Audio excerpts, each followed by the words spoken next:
In today's video, I want to explain some tricks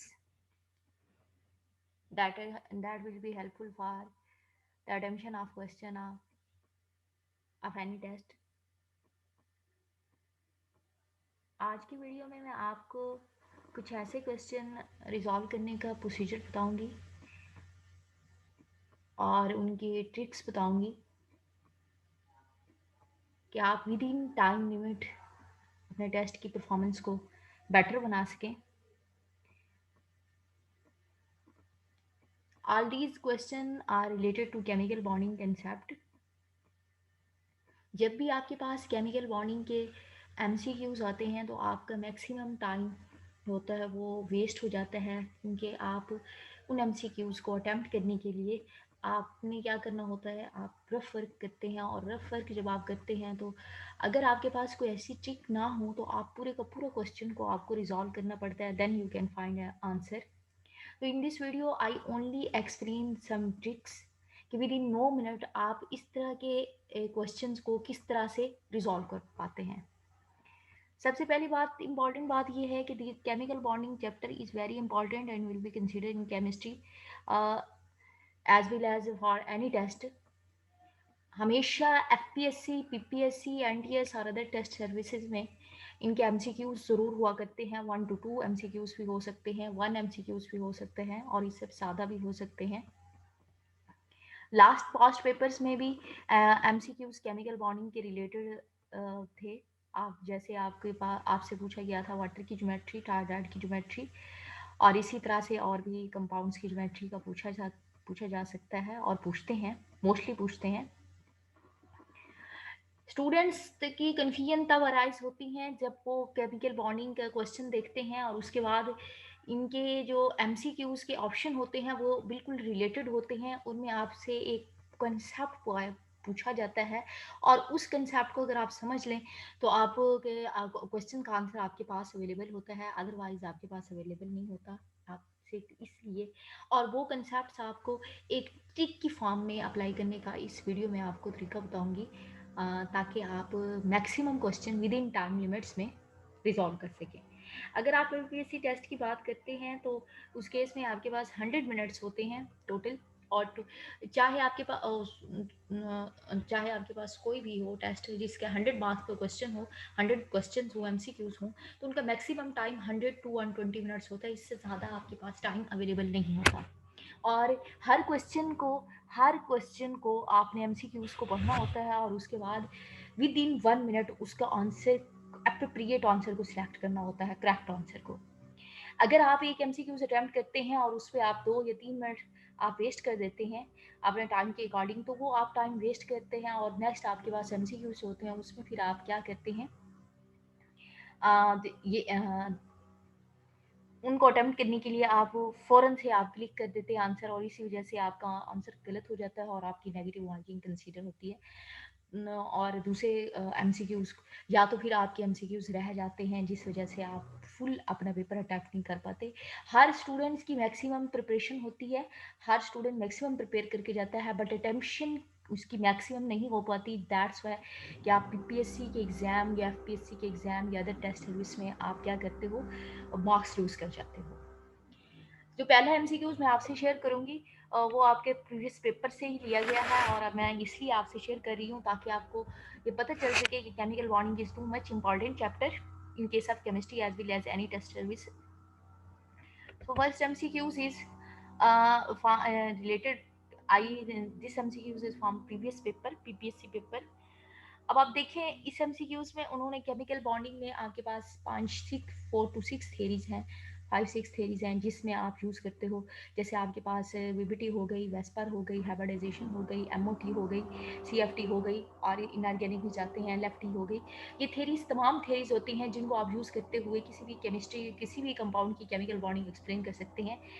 अब आप देखेंगे MCQs आपका प्रीवियस पेपर में है जिसमें आपके पास हाइब्रिडाइजेशन से ही क्वेश्चन पूछा गया, क्या the hybridization of benzene is SP, SP2, SP3 and all.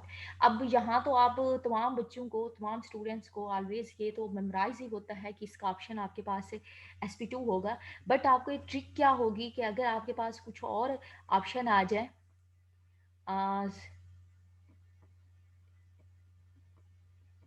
Let's suppose कोई और आपके पास मॉलिक्यूल आ जाए, तो फिर आप कैसे उसको अटेम्प्ट कर पाएंगे, या फिर आप कैसे उसको लिख पाएंगे।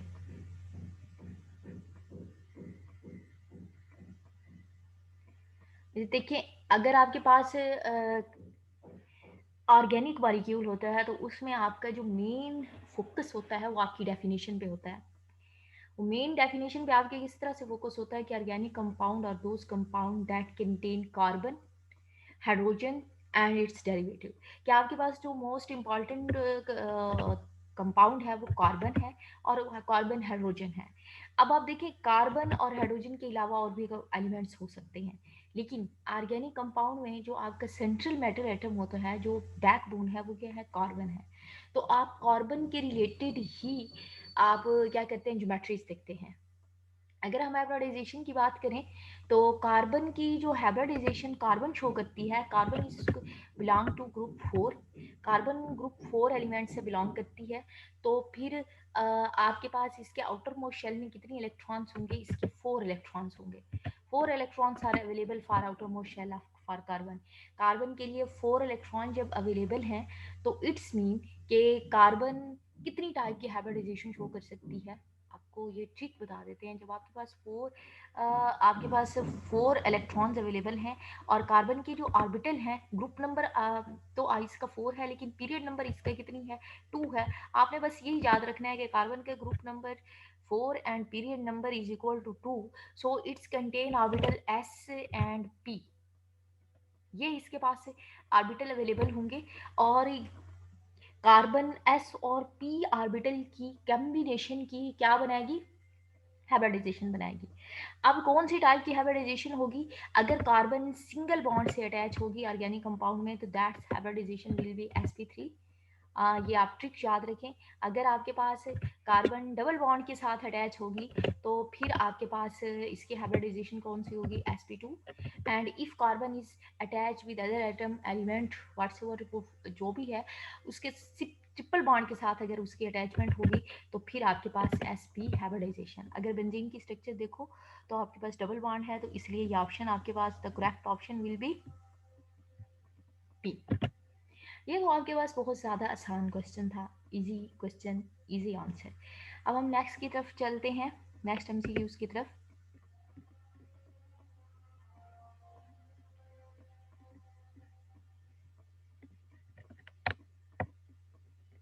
इस एमसीक्यूज का आपके पास आंसर क्या हो गया? पी हो गया। सो नेक्स्ट स्लाइड की तरफ हम मूव करते हैं।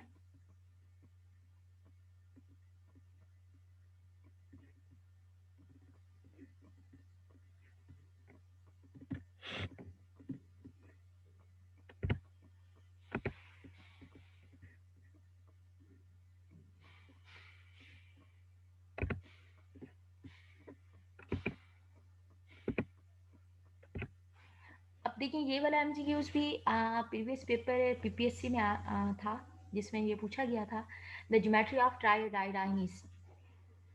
जब आप ऑर्गेनिक कंपाउंड देखते हैं तो उस केस में आपको ज्योमेट्री फाइंड करना बिल्कुल मुश्किल नहीं होता, क्योंकि वो कार्बन के रिलेटेड होती हैं। sp3 होगी तो टेट्राहेड्रल होगी, sp होगी तो लीनियर होगी, एंड sp2 होगी तो आपके पास ट्राइगोनल प्लेनर होगी।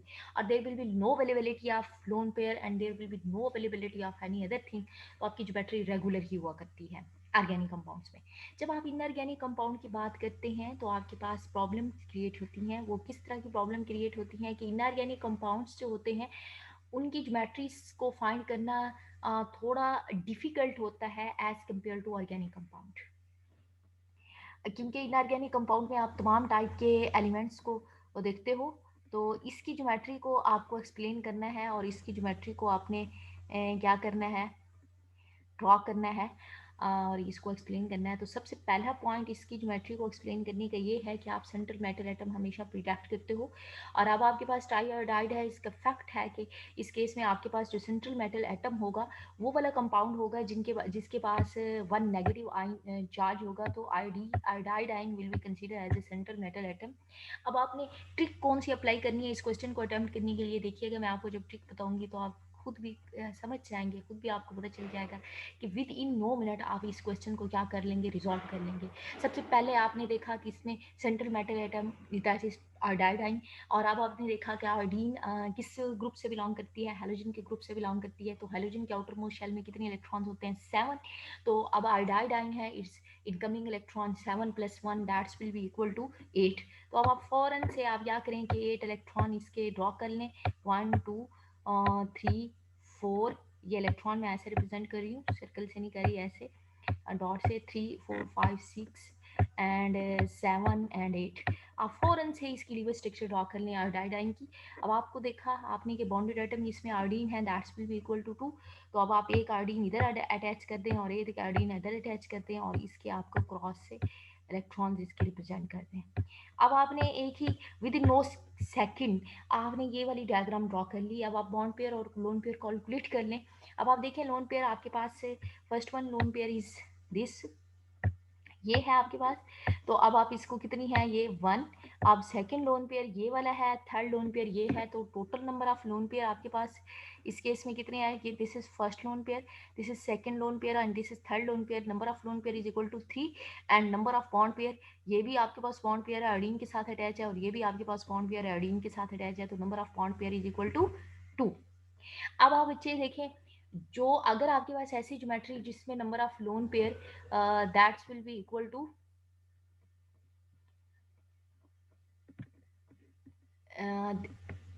लोन पेयर को आप is equal to 3 and bond pair is equal to 2। अब आपने इसकी थोड़ी अरेंजमेंट करना होगी, अरेंजमेंट इस तरह से करनी होगी। अगर आपको पता है कि ये टोटल लोन पेयर कितनी बने, टोटल इसके total electron pair that's will B 5, और 5 इलेक्ट्रॉन पेयर की ज्योमेट्री क्या होती है, ट्रायगोनल बायपैरामिडल, जिसको आप पेंटागोनल कहते हो। लेकिन कौन सी ज्योमेट्री, इलेक्ट्रॉनिक ज्योमेट्री। और अगर आपके पास आपको क्या पूछा गया, ज्योमेट्री, ज्योमेट्री मीन कि इस ज्योमेट्री का मतलब है मॉलिक्यूलर ज्योमेट्री।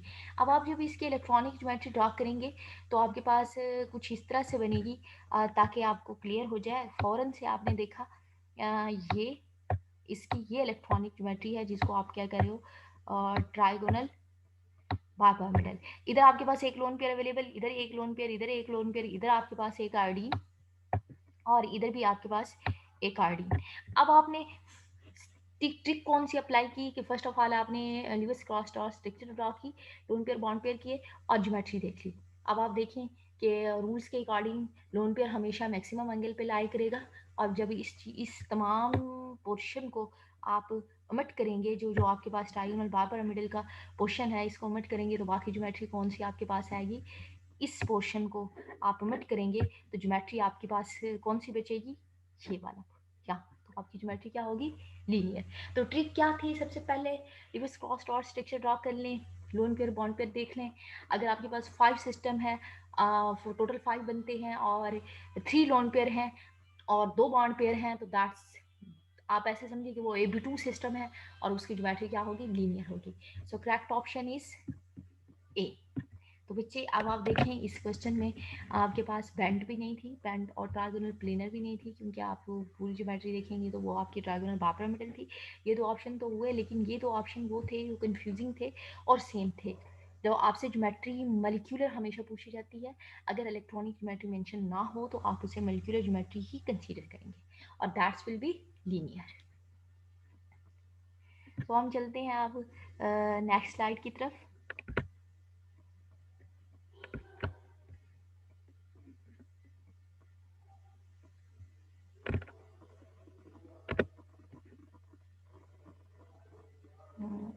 इसको रेज कर लें।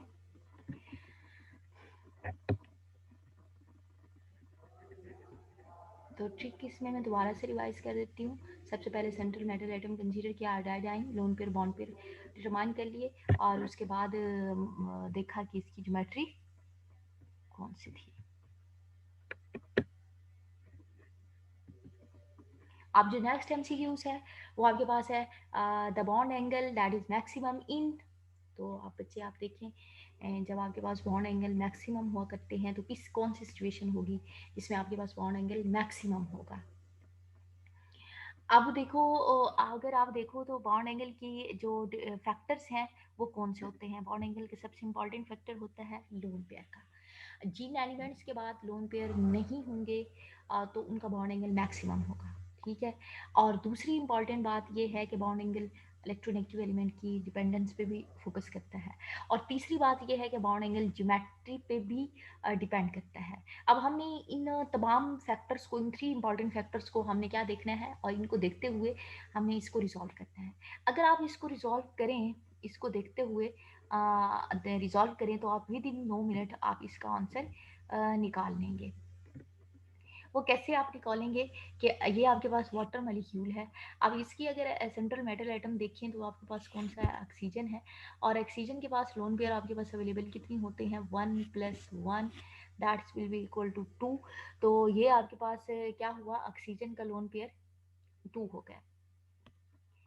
ऑक्सीजन के पास आपके पास क्या था, 1 और +1, तो इसके पास आपके पास लोन पेयर कितनी हो गई, 2 हो गए। ऑक्सीजन को आप क्रॉस कर देंगे, इट्स नॉट कंसीडर कि इसका मैक्सिमम बॉन्ड एंगल नहीं होगा। अमोनिया की बात करें तो अमोनिया के केस में आपके पास जो बॉन्ड एंगल होता है, जो लोन पेयर होते हैं, number of available loan pair that's will B okay 1। तो ये दो तो आपके हो गए खत्म। अब आप देखिए इस केस में इसके पास भी लोन पेयर अवेलेबल नहीं था, बट इसके पास भी लोन पेयर अवेलेबल नहीं था। लेकिन इस केस में आपके पास जो कार्बन है, कार्बन को अगर आप कंसीडर करो, सी कार्बन, इसके आउटर मोस्ट इसके अराउंड आपके पास कितनी इलेक्ट्रॉन्स हैं, 4 इलेक्ट्रॉन्स हैं, और यहाँ 4 बॉन्डेड एटम हैं। तो कौन सा सिस्टम बनता है कि 4 के साथ 4 अटैच है, तो AB4, इसकी ज्योमेट्री क्या होगी, टेट्राहेड्रल। और टेट्राहेड्रल ज्योमेट्री का जो बॉन्ड एंगल होता है वो आपके पास 109.909 होता है। लेकिन इस केस में अगर आप बात करें कार्बन डाइऑक्साइड के केस में, तो उस केस में आपके पास एक बॉन्ड जो उसकी मॉलिक्यूल की स्ट्रक्चर है, वो इस केस में आपकी ज्योमेट्री कौन सी है, टेट्राहेड्रल, और इस केस में आपकी ज्योमेट्री कौन सी है, लीनियर।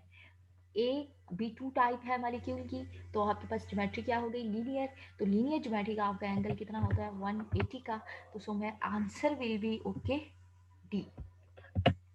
तो सबसे पहले आपने क्या देखा कि लोन पेयर देखे, किन एलिमेंट्स में लोन पेयर नहीं थे, इसमें आपके पास 2 थे, इसमें 1, तो these 2 option will be consider as wrong. और सेकंड जब आपने देखा ये भी 1, ये भी 1, ये इनमें लोन पेयर की प्रेजेंस की वजह से ये क्रॉस। अब तो ये जो दो सिचुएशन थी, इसमें आपके पास सेंटर मेटल एटम सेम था, बट आपकी ज्योमेट्री चेंज थी, और मीथेन की आपकी टेट्राहेड्रल ज्योमेट्री थी, जिसकी वजह से आपको एंगल 109 समवट 0.5 डिग्री। लेकिन आपने जब देखा कार्बन डाइऑक्साइड, ये भी 2 टाइप सिस्टम से बिलोंग करता था, और इस केस में आपके पास एंगल क्या होगा, 180। सो 109 से 180 will be greater, the maximum bond angle in following species will be equal to D. तो इस तरह से आपने क्या किया, तमाम ऑप्शन को, तमाम क्वेश्चन को रिजॉल्व कर लिया।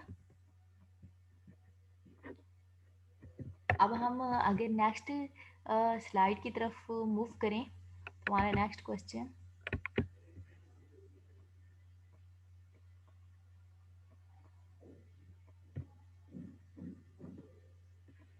अब नेक्स्ट क्वेश्चन हमारा फिर थोड़ा समवट ट्रिकी क्वेश्चन है, that is which one has square planar geometry. तो इस केस में आपको कैसे पता चलेगा कि which one has square planar geometry. तो आप इस केस में भी आपने डॉट क्रॉस स्ट्रक्चर ड्रॉ कर लेनी है। डॉट क्रॉस स्ट्रक्चर आप किस तरह से ड्रॉ करेंगे, देखिए आपने ये बहुत आसानी से और जल्दी से ड्रॉ कर लेनी है, आप उसमें ज़्यादा टाइम वेस्ट नहीं करेंगे, क्योंकि अगर आपने टाइम ज़्यादा वेस्ट कर लिया तो फिर आपके पास अटेम्प्ट नहीं हो पाएगा क्वेश्चन। अब देखें तो ये आपके पास कार्बन है, कार्बन, ठीक है। अब हम देखते हैं कि कार्बन के साथ आपके पास जो सबसे पहले हम इससे, इस ऑप्शन से देख रहे हैं, कार्बन, कार्बन के पास आपके पास अवेलेबल इलेक्ट्रॉन जो है 1 और ये 2 एंड सॉरी इसको मैंने इकट्ठे लिख दिया, इसको क्रॉस राउंड कंसीडर करें। हाँ, हमारे पास कार्बन 1 2 एंड 3 एंड 4, ये आपके पास अवेलेबल इलेक्ट्रॉन्स हैं। तो अब इसके साथ एक क्रॉस देखें, एक क्रॉस इलेक्ट्रॉन फ्लोरीन एक आ गई आपके पास, एंड सेकंड फ्लोरीन इसका इलेक्ट्रॉन, और ये जल्दी से आपने ये बना ली, ये फ्लोरीन और ये फ्लोरीन। अब आपके पास कि ये कौन सा सिस्टम बना, AB4। अब आप ने क्या लिखना है कि स्केयर प्लेन ज्योमेट्रीज की होनी चाहिए। तो एबीफियर सिस्टम जो आपके पास होते हैं उनकी हाइब्रिडाइजेशन आपकी क्या होती है, sp3।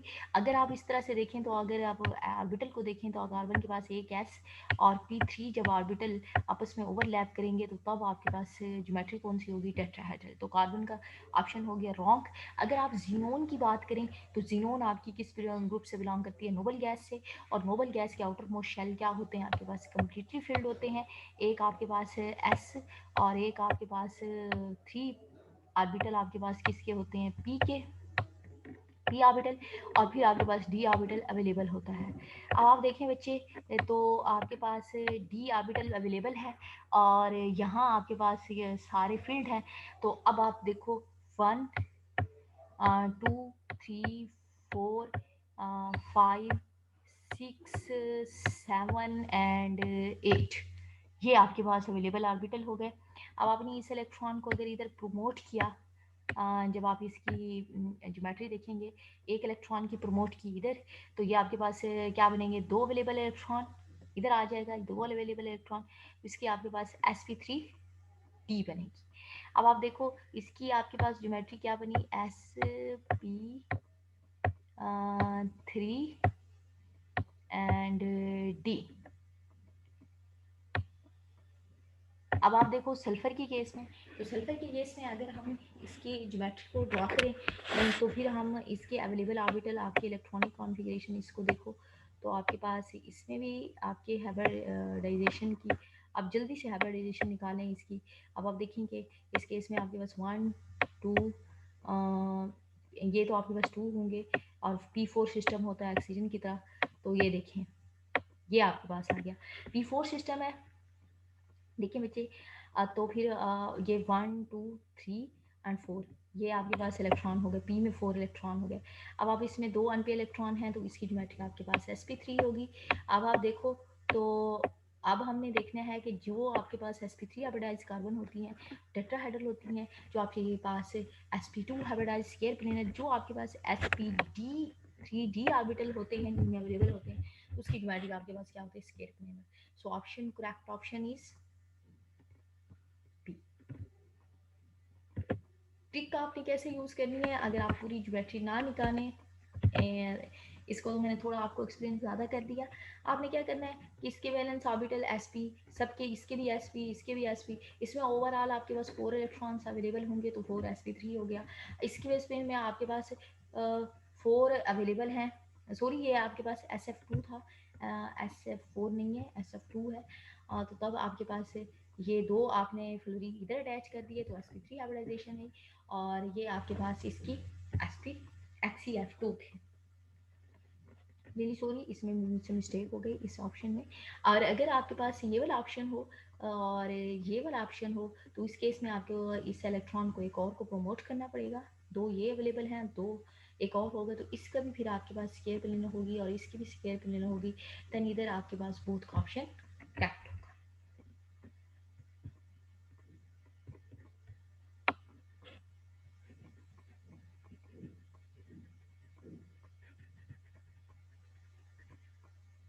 अब हम नेक्स्ट एमसीक्यूज की तरफ चलते हैं।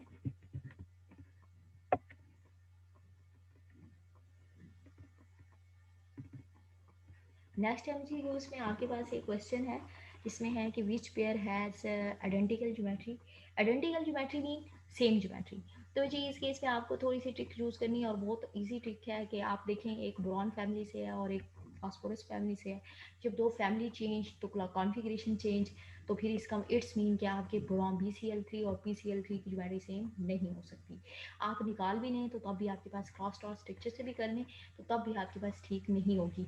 बोरॉन के पास आपके पास अवेलेबल ऑर्बिटल 3 होते हैं तो इसके अवेलेबल इलेक्ट्रॉन 3 होते हैं। तो इस केस में फास्फोरस के केस में आपके पास नाइट्रोजन के साथ बिलोंग करता है तो इसमें 4 होते हैं आपके पास इलेक्ट्रॉन्स। तो फास्फोरस के पास एक लोन पेयर होगा और 3 के साथ ही अटैच होगी, बट इस केस में कोई लोन पेयर नहीं होता।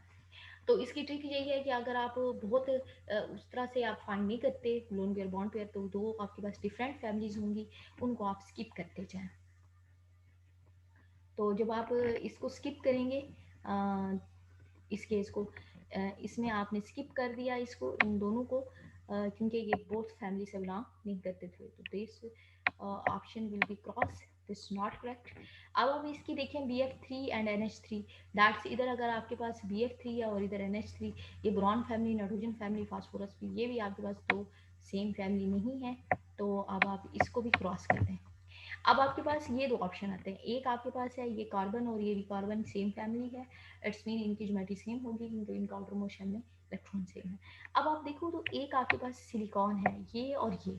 अब ये दो ऑप्शन हैं आपके पास जिनमें से करेक्ट कुर्फियन है, ये भी आपके पास सेम ऑप्शन है और ये भी आपके पास सेम ऑप्शन है, इसमें भी आपके पास ग्रुप सेम है और इसमें अभी आपके पास ग्रुप सेम है। अब आप देखिए तो ये आपके पास कार्बन है और ये भी आपके पास कार्बन है और ये आपके पास कार्बन है और सिलिकॉन है। अब आप देखो तो किसकी आपके पास ज्योमेट्री जो होगी वो बिल्कुल आइडेंटिकल होगी, सेम होगी। इस केस में आपके पास उस एलिमेंट की ज्योमेट्री जो होगी वो आइडेंटिकल होगी जिसके बाउंडेड एटम सेम होंगे।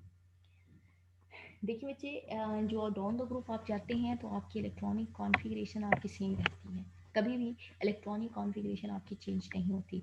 सिलिकॉन के पास भी 4 इलेक्ट्रॉन होंगे और कार्बन के पास भी 4 इलेक्ट्रॉन होंगे, ठीक है। लेकिन जो आपके पास बॉन्डेड एटम होते हैं ये आपकी ज्योमेट्री में समवट आपके भी ज्योमेट्री में क्या करते हैं, ये डिस्टरबेंस क्रिएट करते हैं। वो किस तरह से कि इसमें आपके पास सेम सारे के सारे क्लोरीन हैं, तो इट्स मीन इसकी बिल्कुल रेगुलर ज्योमेट्री होगी और इसके आपके पास क्या है तो समवट इरेगुलर ज्योमेट्री होगी।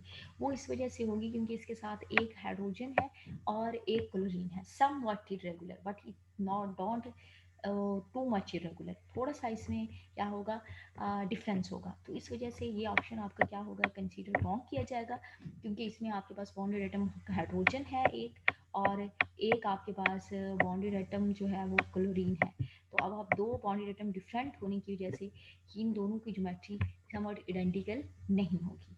अब आप इनको देखें तो इस केस में आपके पास ठीक है somewhat central metal atom is silicon और इस केस में सेंट्रल मेटल एटम इज को कार्बन, बट इस केस में आपके पास सारे के सारे चारों के चारों क्लोरीन अटैच है और इस केस में भी आपके पास सारों के सारे क्लोरीन अटैच है, तो this is the most identical geometry, so option is D. देखिए देखिए इस तरह की कंफ्यूजिंग क्वेश्चन आते हैं तो आपको सारे फैक्टर देखना होते हैं कि इसका आपका आंसर क्या हो गया, डी हो गया। अब आप नेक्स्ट एमसीक्यूज की तरफ चलते हैं।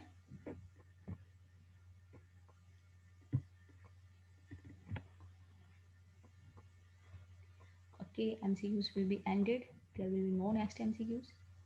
In this video, I will explain